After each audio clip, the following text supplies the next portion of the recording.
¿Listo? Bueno, buenos días a todos. Muchas gracias por estar acá. Muchas gracias a Carlos por acompañarnos. Antes de darle la palabra, un comentario a la persona. Carlos es santafesino de origen y hace más o menos 2 décadas que lo conozco, si no un poquito más. Nos cruzamos los caminos y detallo esto para explicar un poco la característica del personaje, porque detrás de todo funcionario hay una persona. Y las características de esa persona y cómo es esa persona, yo creo que son determinantes en el proceso de toma de decisiones. Y en ese sentido es importante que lo conozcamos. Entonces, como le decía, lo conocí a Carlos hace más o menos 20 años, en mi otra vida, en mi otra función, como director de carrera de Economía en ese momento de UADE. Carlos era profesor del Departamento de Economía y la línea de él era macro, moneda y de alguna manera los temas generales de economía. Consistente con su expertise en el Banco Central.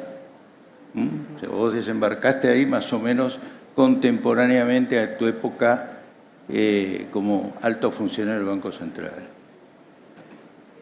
Y después Carlos va a hacer su carrera con énfasis en las cuestiones fiscales.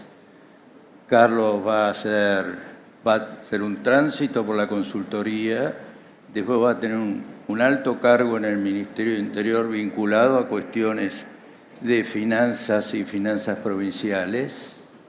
Y después, como todos saben, después ganó por concurso el cargo en la Oficina de Presupuesto del Congreso, por concurso, y subrayo esa palabra porque yo creo que para los funcionarios públicos eso tiene que ser un timbre de honor haberla ganado el cargo por concurso acá en Argentina. Y después, por supuesto, en la Secretaría de Hacienda. Pero en paralelo,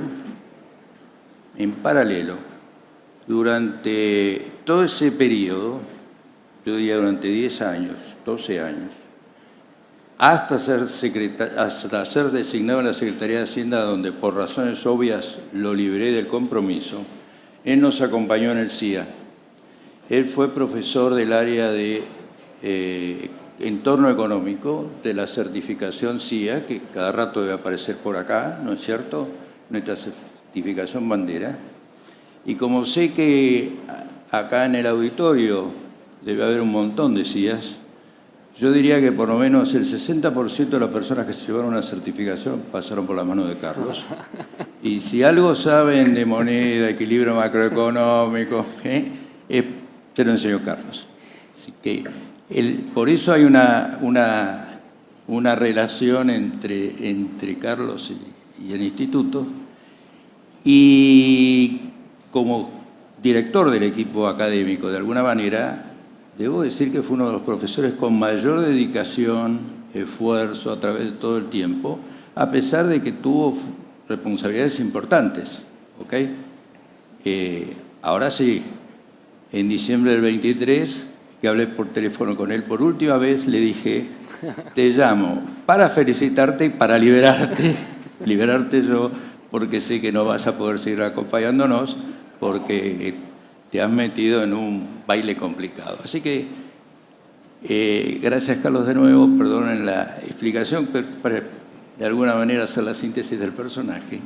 Y contanos qué es ese baile en el que te metiste y cómo ha ido evolucionando en el tiempo. Excelente. Bueno, gracias Alfredo por las palabras, la verdad que el afecto que nos tenemos está más que claro. agradecer al IAEF la posibilidad de estar acá muchos años, como bien contó Alfredo, trabajando y ayudando dentro del IAEF. La verdad que para mí es un orgullo estar acá, así que agradezco. Muchas veces me preguntan qué es el día a día de estar sentado ahí en la Secretaría de Hacienda. Mucha gente por ahí no tiene del todo claro tampoco cuál es la función del secretario de Hacienda. Fundamentalmente me toca ser el malo de la película. Soy el que le tiene que decir no absolutamente a todo el mundo. Por suerte, en esta gestión en particular al presidente no hace falta decirle que no, porque él es el primero que dice que no a todo y a todo el mundo. Entonces me saca un problema de tener que decirle que no a él, pero básicamente decirle que no a todo el mundo cuando vienen a pedir plata para gastar en cosas que no creemos que se tengan que hacer. O sea, fundamentalmente la tarea principal tiene que ver con manejar el presupuesto del Estado, que para nosotros no es otra cosa que ser súper cuidadoso, porque estamos hablando del dinero de los contribuyentes, o sea, el dinero de la gente, de todos los argentinos que pagan sus impuestos y que, por suerte, desde que asumimos la gestión nosotros, vivimos solamente con eso. No necesitamos emitir deuda para pagar gastos, no necesitamos recurrir a la emisión monetaria para pagar gastos, sino que fue una decisión desde el primer día del presidente de la Nación y que me ha tocado en gran medida llevar adelante la idea esta de vivir con lo que se recauda de impuestos. Un cambio fundamental que no ha sido fácil en otras épocas.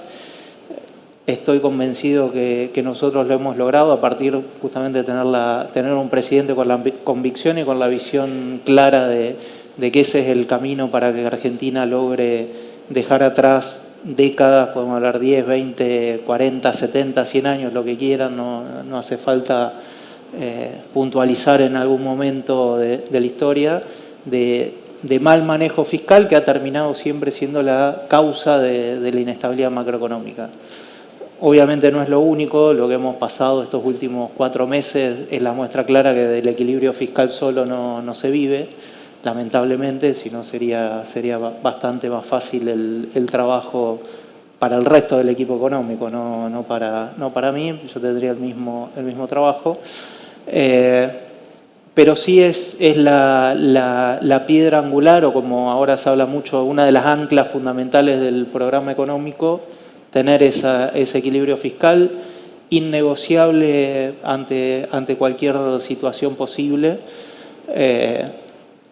que para nosotros es muy importante y que, insisto, el presidente es muy claro en ese sentido, el ministro de Economía es muy claro también en ese sentido y obviamente me facilita la tarea para llevarla en el día a día.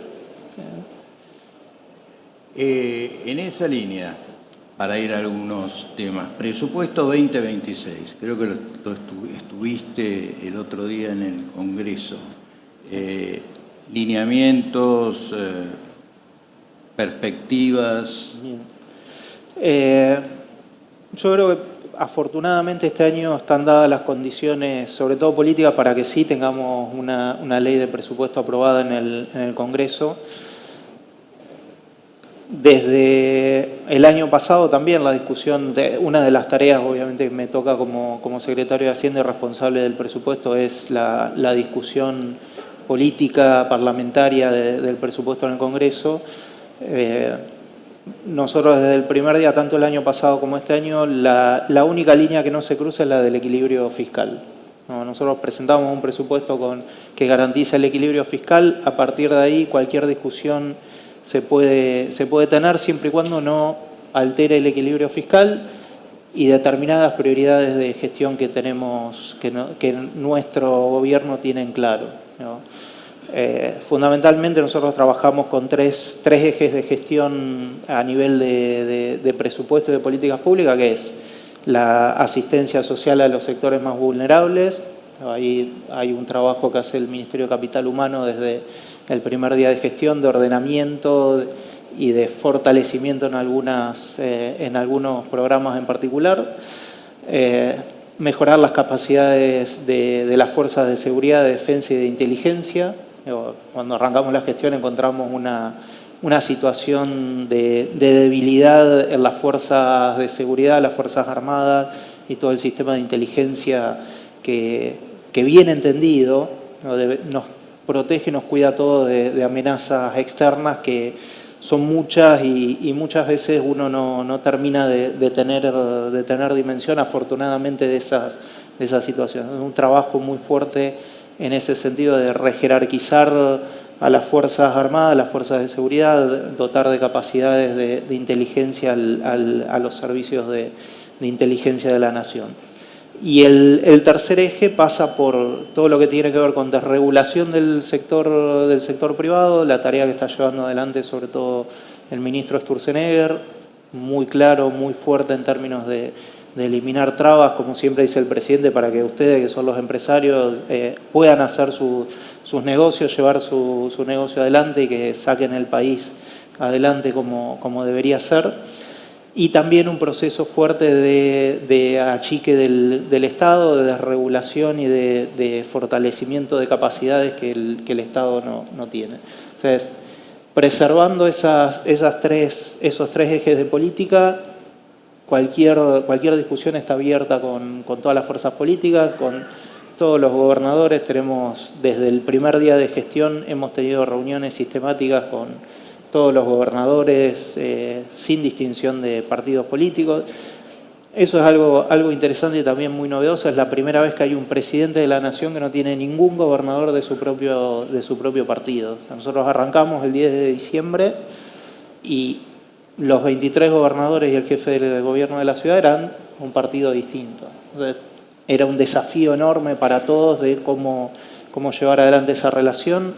Creo que hemos tenido acuerdos y desacuerdos en el camino, pero ha funcionado dentro de todo de buena manera. Ese diálogo está abierto, estamos teniendo conversaciones con distintas fuerzas políticas, las que tienen representación con algún gobernador o las que no, para llegar a tener antes de fin de año una ley de presupuesto aprobado, insisto, respetando el equilibrio fiscal como condición sine qua non, y preservando estos lineamientos de política pública que nosotros creemos que son fundamentales.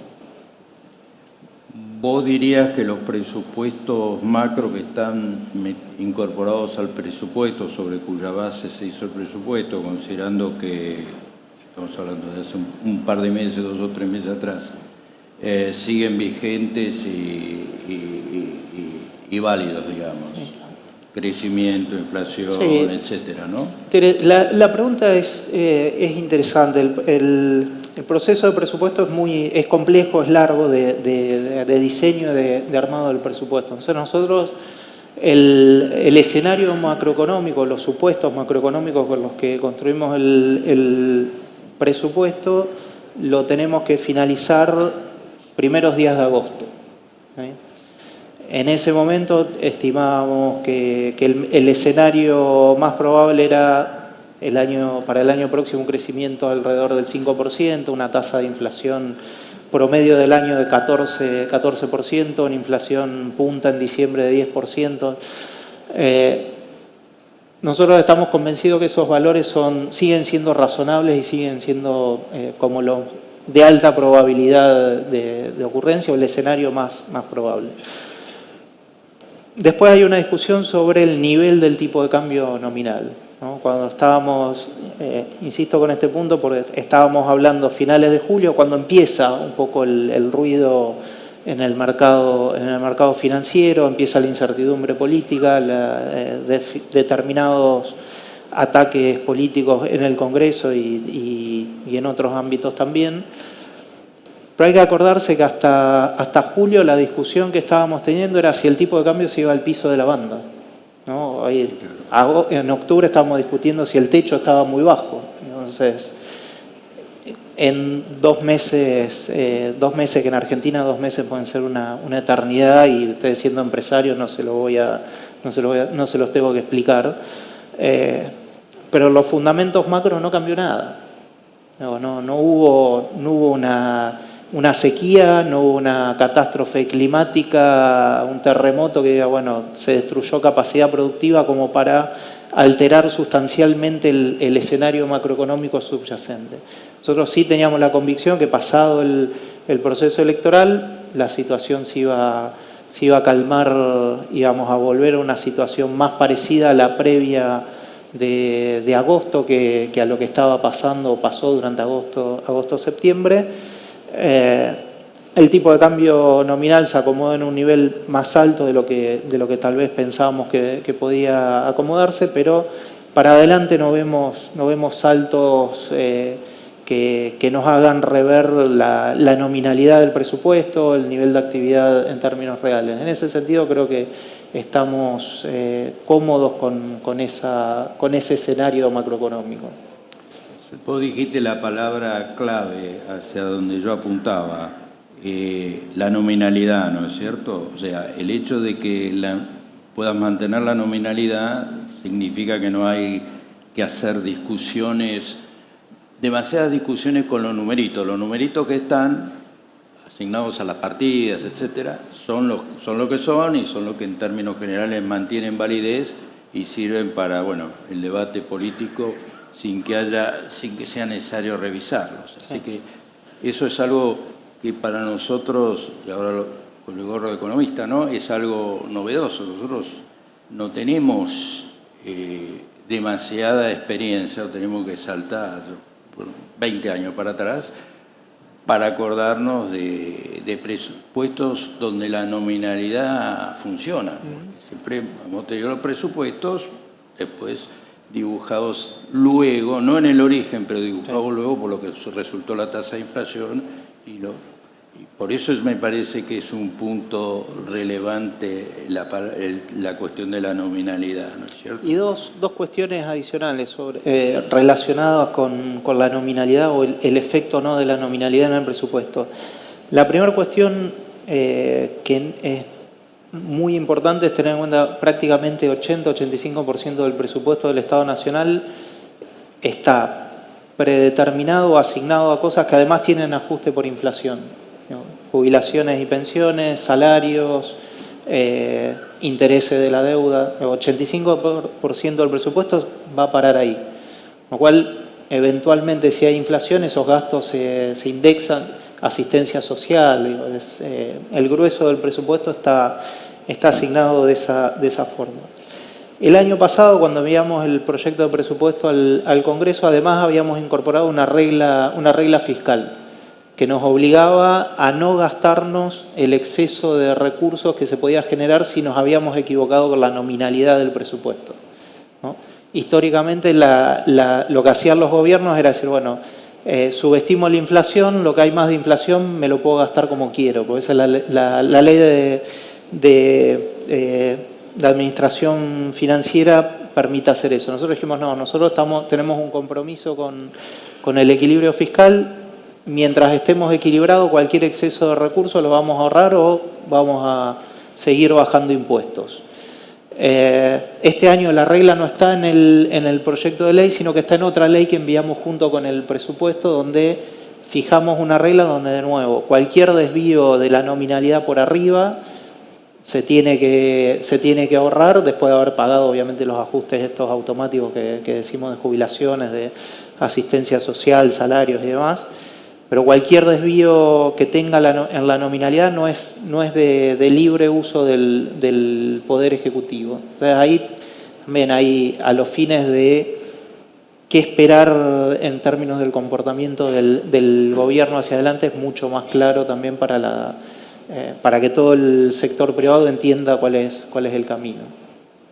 Sí, de hecho, la diferencia... ya en el 25 nosotros veíamos que el crecimiento de los recursos se parecía mucho al crecimiento de los gastos, ¿no? O sea, ya la crema del crecimiento fuerte de los recursos en relación a los gastos del 24, en el 25 se equilibraba, y supongo que para el 26 cuando vayamos viendo el IMIGE, el informe mensual que elaboran ustedes, gracias a Dios, y que nos hace comer a los economistas, esto más o menos se va a mantener, reconociendo el impacto que tuvo la eliminación del impuesto país en el 25, ¿no es cierto? Exacto. Sí, ahí eso es tema muy interesante, porque por ahí cuando cada mes que sale la información de recaudación tributaria se habla de que está cayendo en términos reales o no está cayendo. Desde que iniciamos la gestión en diciembre de 2023, hemos bajado impuestos por el equivalente a 2,5 puntos del PBI.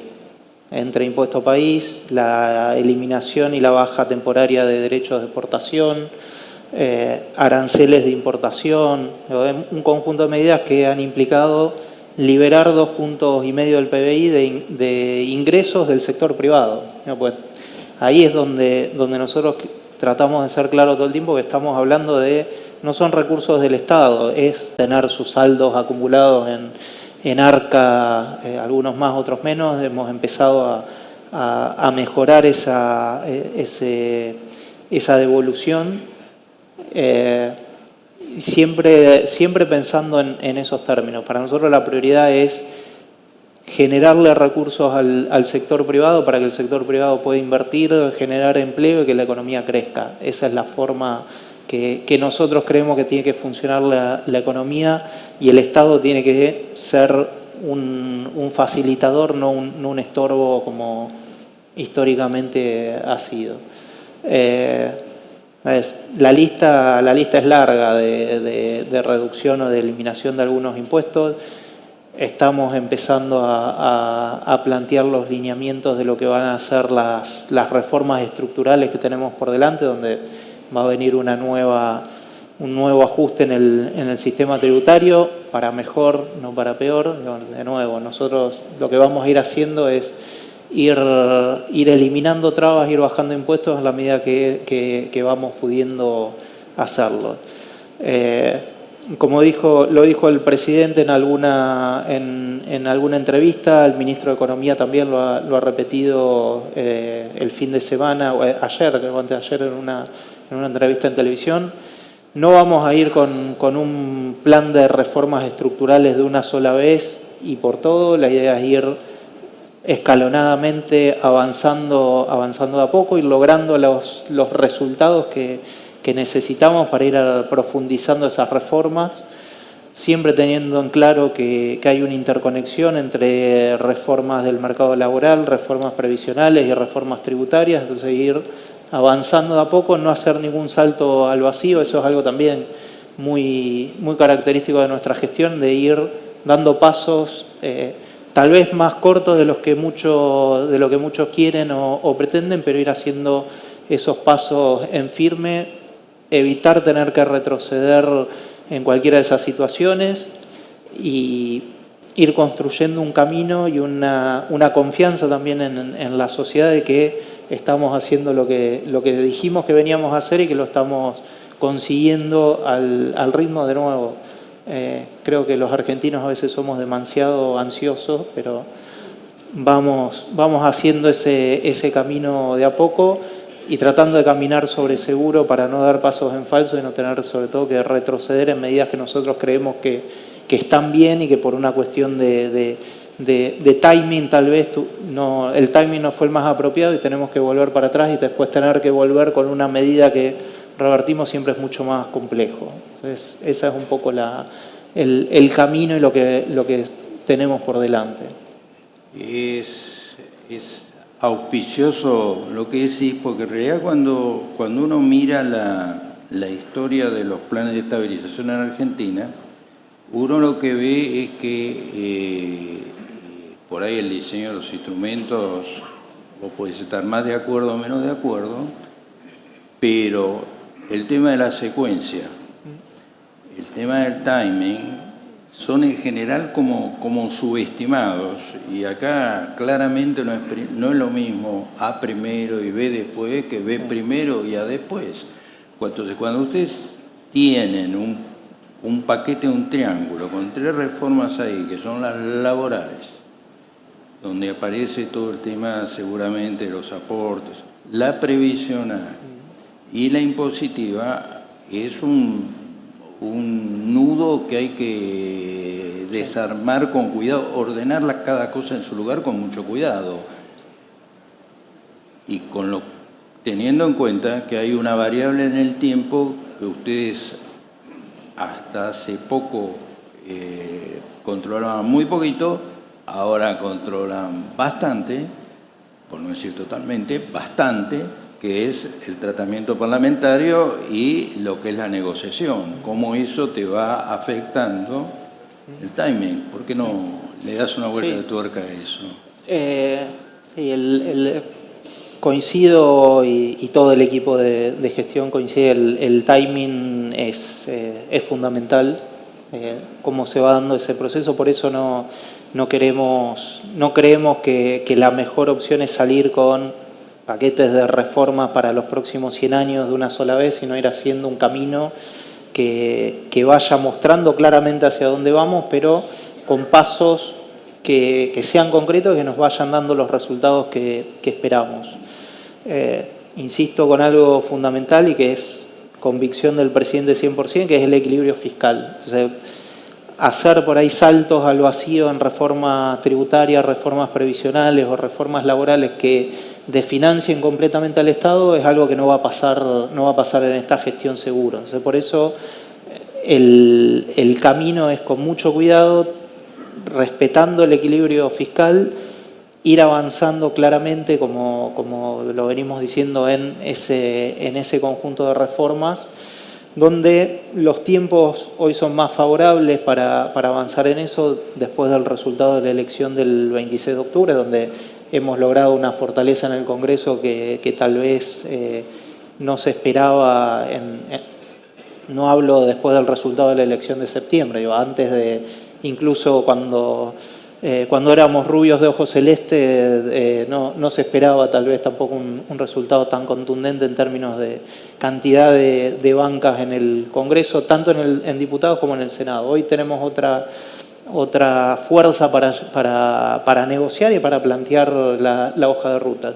Insisto, desde el primer día tenemos muy buen diálogo con todos los gobernadores prácticamente, los más opositores verbalmente, los más amigos verbalmente, con todos tenemos trato, hablamos permanentemente. Yo tengo mucho trato con todos los ministros de Economía de las provincias. Ahí hay, más allá de la discusión política, mediática y demás, hay mucha comunicación con todos por los temas importantes, que son los temas de políticas públicas. En el Congreso también, con los legisladores que no tienen, insisto, representación en algún gobernador, también se tienen conversaciones. Hemos empezado a tener conversaciones desde el momento en que presentamos la ley de presupuesto para poder allanar el camino a que esto pase. Un hecho que tal vez no fue lo suficientemente remarcado y que para nosotros muestra un cambio de actitud de la política fue la posibilidad de que la Comisión de Presupuesto de la Cámara de Diputados apruebe como dictamen de mayoría el proyecto de ley que nosotros llevamos al Congreso como ley de presupuesto para el año que viene. Era algo que no había pasado en mucho tiempo, mucho menos, como digo, en el caso de un gobierno que hoy todavía tiene 15% de los diputados en el Congreso, con lo cual es una representación muy chica. A partir de diciembre eso cambia sustancialmente y para nosotros afortunadamente pues nos da la posibilidad de plantear la conversación en otros términos, pero nos parece muy positivo que ya haya habido un cambio de actitud de algunos sectores de la política, entendiendo que la gente quiere otra cosa, ¿no? Bueno, Carlos, hemos abusado de tu tiempo y vos has sido muy generoso, así que en nombre del Instituto, acá están las autoridades, te agradezco haber participado y bueno, y decirte que te extrañamos, que no te voy a decir que quiero que vuelvas a dar clase, que tardes mucho en volver a dar clase con nosotros. Ojalá, ¿Okay? ojalá.